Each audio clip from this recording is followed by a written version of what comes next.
There's really one thing in relationships and dynamics, work dynamics, friend circles, social circles of any type, that will hinder your growth. And there's ways to have it not hinder your growth, but very subconsciously, it's hard to avoid on all levels. So that's jealousy. And so if you are in friendships, in a work environment, in a social setting, like we were saying, in a family setting, where others are having that resonance of jealousy with you, it not only, doesn't feel good. Like sometimes maybe on a surface level you would think, oh, it's good, that means that I'm high value. No, not always necessarily good, even though nothing's really good or bad. But so if you have a friend, for example, who is always jealous of you, maybe you're always the one to get guys' attention, girls' attention, whatever, then you might start limiting yourself. You might start, dressing a little bit less in your standards nice. You might start, being a little more reserved around other people, or, not really telling the full story of how you were hit on the trip that you just went on, or or maybe it's about work and your friend or your family is like not always so excited about your success because they want to be doing the same thing, or it's about travel and like they really want to travel and you're traveling a lot. Whatever it is, if that is the baseline, from my perspective, it has to be addressed. And there are ways of addressing it without necessarily saying it.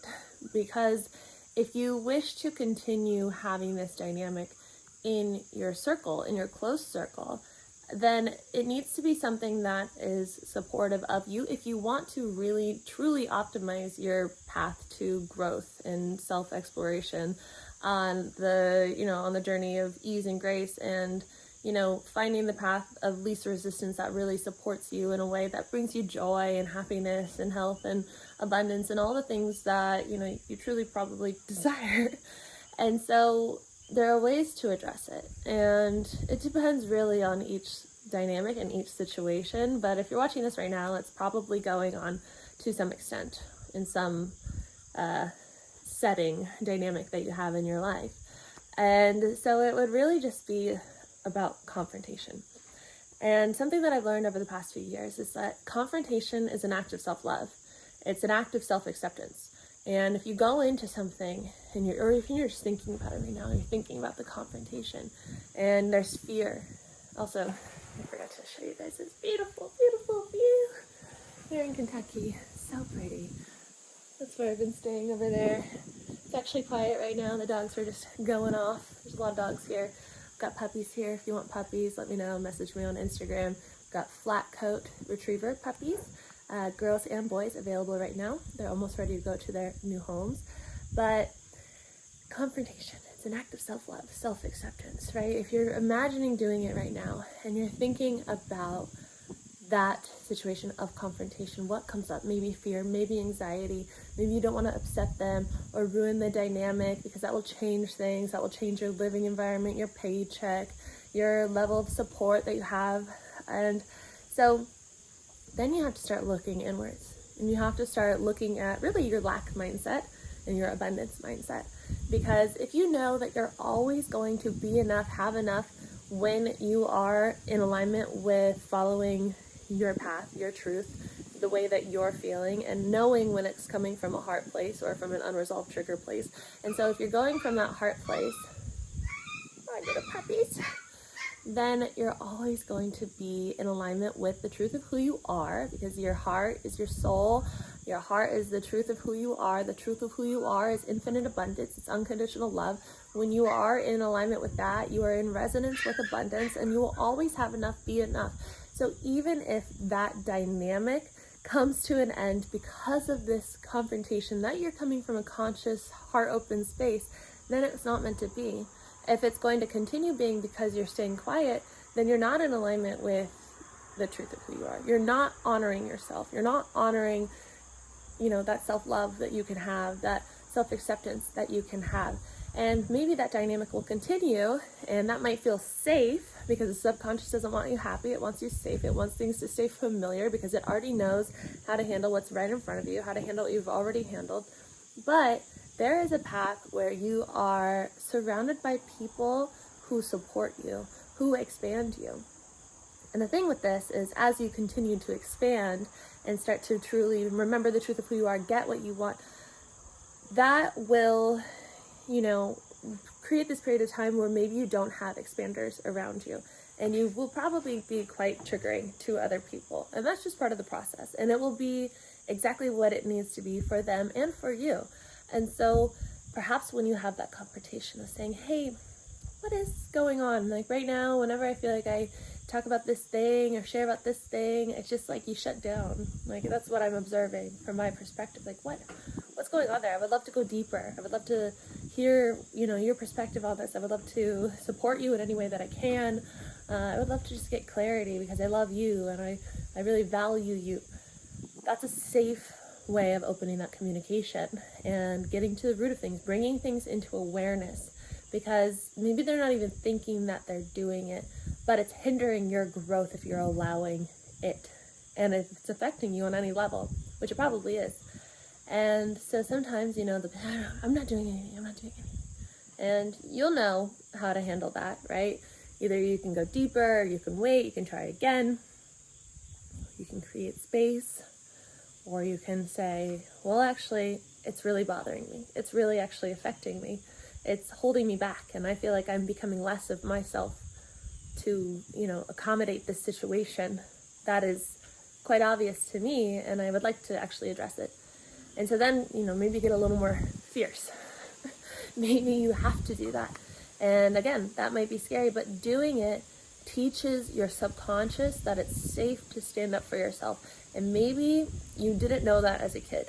Maybe you didn't feel that as a kid. Maybe it wasn't safe to express your needs, to express, what you were feeling, how you were receiving people treating you and talking to you. And so you just stayed quiet to, keep the peace.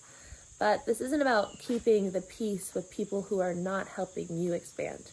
This is about expanding. This is about going on that journey of seeing what you truly came to earth to do, what your soul's mission and purpose is. And the longer that you hold back, the longer it'll take to get to that place. But if you're watching these videos, if you're watching my videos, you're probably really aware that you are here on earth for more. You're probably really aware that you have a lot of potential, that you have a reason for being here, that you have this huge calling, and you're not sure exactly where to start or where to go next in this journey of following it. And so I think the focus right now is to look at that, look around. Who is expanding you? Who is celebrating with you when you grow? And are you celebrating their growth? Are you guys mutually helping each other expand? Are you sharing the value that you've gained without, holding it because you don't want them to get all the things that you got? And you're just saying, if it's a true, reciprocal relationship, then you're not going to hold back. You're going to know that you're better together, that there is abundance all around. There's enough for everybody to eat at the table. And so be that abundant self that you truly are. Don't hold back, right? Of course, there are things that you offer to the world, for people that aren't within your inner circle, that are valuable and that allow you to create this system of receiving abundance because they're investing, because they know that it's abundant. And that trade is really special too. When someone says yes with their own energy, their finances, their abundance, they're saying yes and giving their energy to receive your energy. And it's this different kind of exchange. And so, but it's the same thing in an inner relationship, but it's different. It's not finances, but it's this abundance, this unseen abundance that's going back and forth. But when there's that resentment and that judgment and that closed off energy, they're constricting.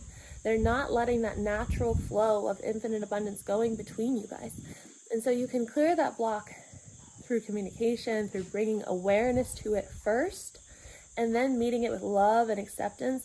I've had this conversation with a friend before, and it took a little while to get there. And then when it came up, and it fully came up, because my friend is very conscious and aware, self-conscious and aware, not self-conscious, consciously not like self-conscious, like insecure, but more aware. That's what I'm trying to say. I know you know what I'm trying to say. And so when we got to the truth, and it was a really vulnerable conversation, that relationship deepened so much. You know, it became such a strong bond because it became safe to go there together. Because we're just human. We're all human. We've all gone through these things. A lot of it's just from our childhood up until the age of 7, when our subconscious is really being programmed by our environment and everything that's happening around us, all the things that are being said to other people in front of us, all the things that are being said to us, all the things that we witness, that we feel, even just like being an empath. You know, we're all an empath to some extent. We're taking on all those frequencies.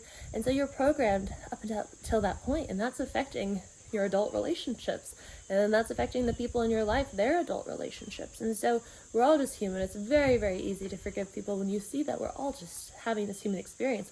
We're infinite beings, we're souls having this human experience. We're not perfect, and that's what makes this so beautiful. There's the contrast on earth. That's what we signed up for, to experience the contrast on a journey of self-discovery, on a journey of self-remembering. You wouldn't have this journey of self-remembering and discovery if there was no contrast. I know, the wind, sorry. You guys, many of you on my Sedona video recently were like, you need to get a mic. I know. I have a mic. It's in Italy. We'll be back in Italy soon, and we will use the mic.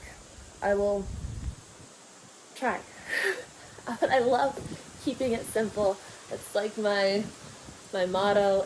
It's what I finally learned to accept within myself, that I prefer simple living. I prefer recording here on my phone with the phone microphone. Works for me.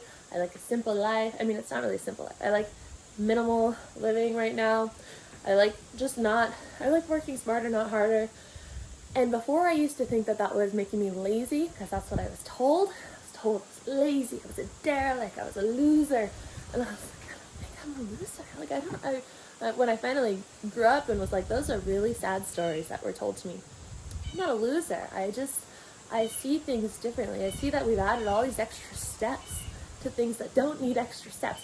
But I do think that I will benefit from using a mic in windy conditions, which I often am in because I pretty much live outdoors. Hence this setup right now that I'm staying in and living in my van on a farm in Italy. And so my van is getting worked on right now in Italy by some friends. So grateful, so excited to hopefully come back to driving van. I'm not really too high hopes, because I do think that it might take a little bit more than just the filter, but it could be just the filter that's necessary. If it's not the filter for the gearbox, then I would just replace the gearbox, because it might be the pump. The pump is within the gearbox. And then we should be good. We should be good. Aslan is not going to be born. Puppies are going off. You want to see the puppies? Show you the puppies. Aslan's not going to be born. It was a phantom pregnancy for the Kangal on the farm in Italy. We might, in the future have Kangal puppies, and then I would decide then if it's the right timing to have another puppy with me, a guardian.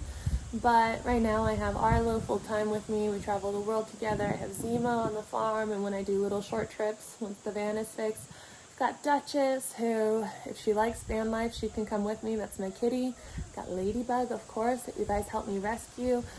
She's my horse.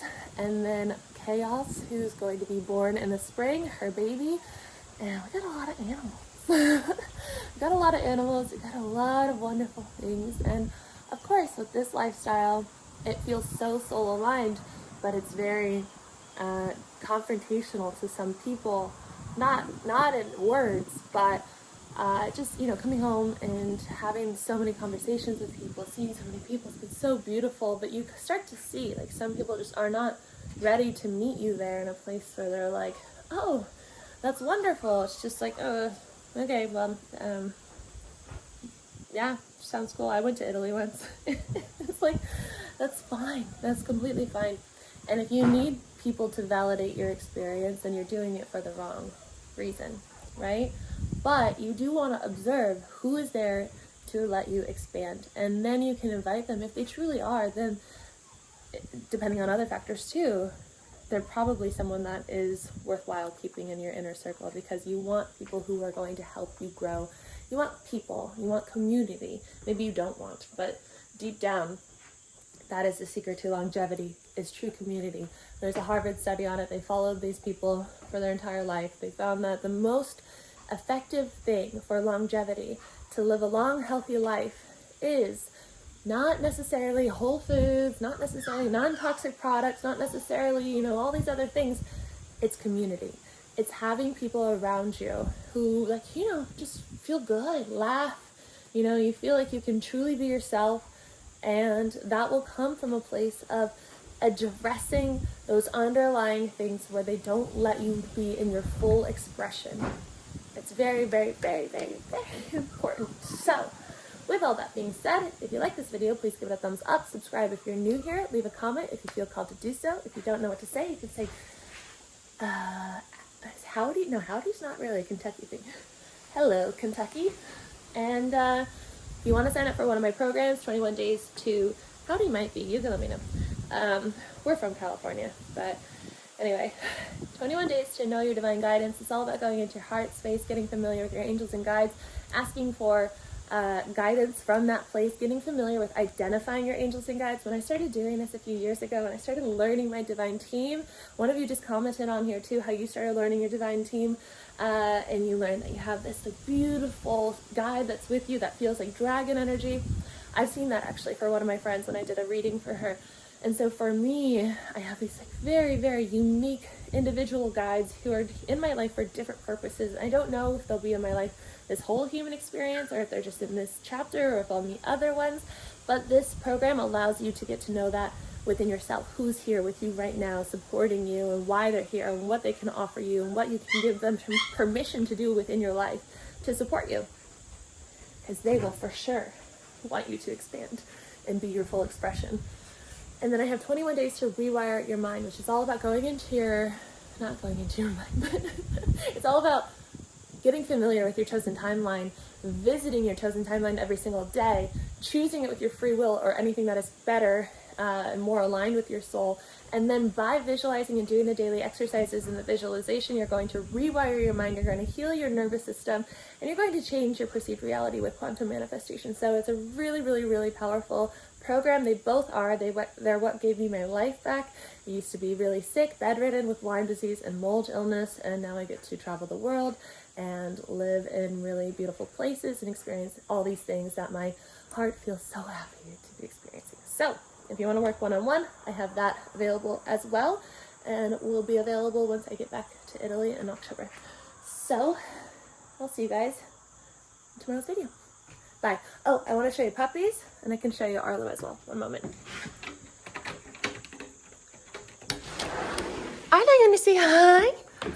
This is a new addition up here. Hello, baby. Some people didn't believe that you were here. You say hi, hi. Mwah. Okay, we'll go say puppies. Say hello to puppies. You stay there, just to be safe. Keeping him down there. There's a lot of doggies and a lot of personalities. There's the pups. Oh, the puppies. Sweet babies. So if you want a flat coat retriever, we got many of them. Not most, but a lot of them are up for adoption. So let me know. They're adorable babies. These are what they'll look like when they're older. Like those two beautiful pups. Okay. I will see you guys in tomorrow's video.